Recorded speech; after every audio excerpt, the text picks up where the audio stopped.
All right, breaking news coming in, viewers. Afghan officials say the Taliban have entered the outskirts of capital Kabul. Taliban has issued a statement saying they will not enter Kabul by force and that negotiations are underway for peaceful entry into the capital city. The Taliban now holds all of Afghanistan's border crossings amidst the offensive across the country. Pakistan's Interior Minister Sheikh Rashid Ahmad has said the Taliban had taken Torkham border crossing. Torkham represents the last post which is still under the government control. Helicopters at the moment as we speak are landing. As you can see, let's get you those visuals too, at the US Embassy in Kabul as diplomatic vehicles are leaving the compound amidst the Taliban advancement in the Afghanistan capital.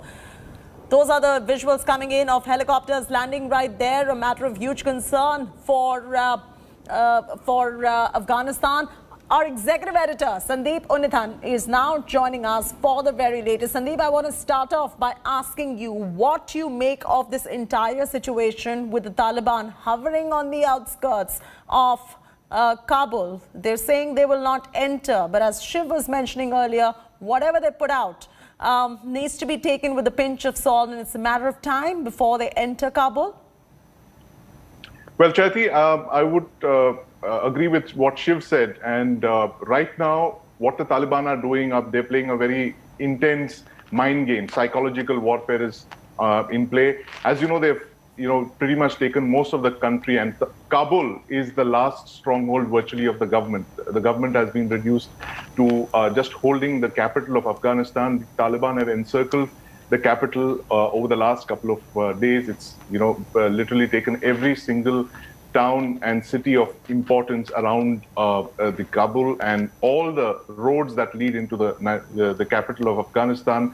And very interestingly, they have also captured a lot of territories in the north, which would be the ideal place for the government of Afghanistan to hold out. And this is something that the Taliban were trying to prevent from the last time in before 2001, where you had the Northern Alliance in the northern part of Afghanistan. Yeah. So right now, the Taliban are in position around Kabul, and it seems like it's only a matter of time before the city falls. And as you can see from the visuals... And Sandeep, it's very interesting you mentioned that, because at the moment we can safely say who's the boss right there. It is Taliban, because you had the Torkham border crossing, which was the last one under government's control as well, also being taken over by Taliban. And majority of Afghanistan now is under the Taliban control.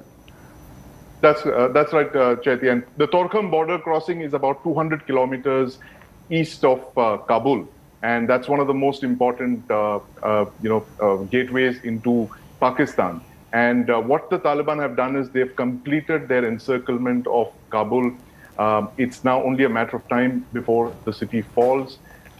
We've been told that there could possibly be some kind of resistance, but judging by what we've been seeing in the last couple of days, where literally entire corps of the Afghan army have melted away without a fight, without any resistance.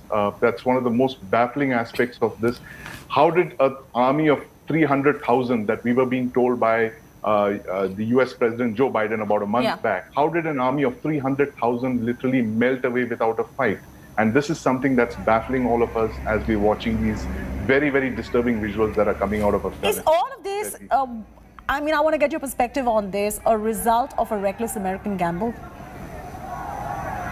Well, it certainly seems so, Chaiti, because from what I'm going by what the American president said a little over 30 days ago when he was asked this question about, do you think Afghanistan is going to fall to the Taliban? And he said, absolutely not, because we have a very well-equipped, well-trained Afghan National Army in place. They're 300,000 strong, and the Taliban are not even 100,000. So how can you expect this to happen?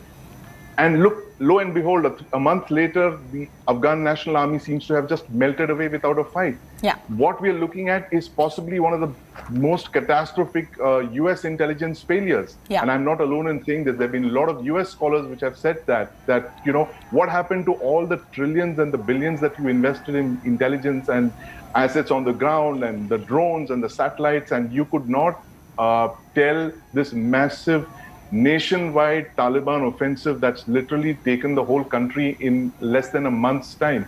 I mean, this is an intelligence failure of the likes that we possibly haven't seen since 9/11, Chaiti.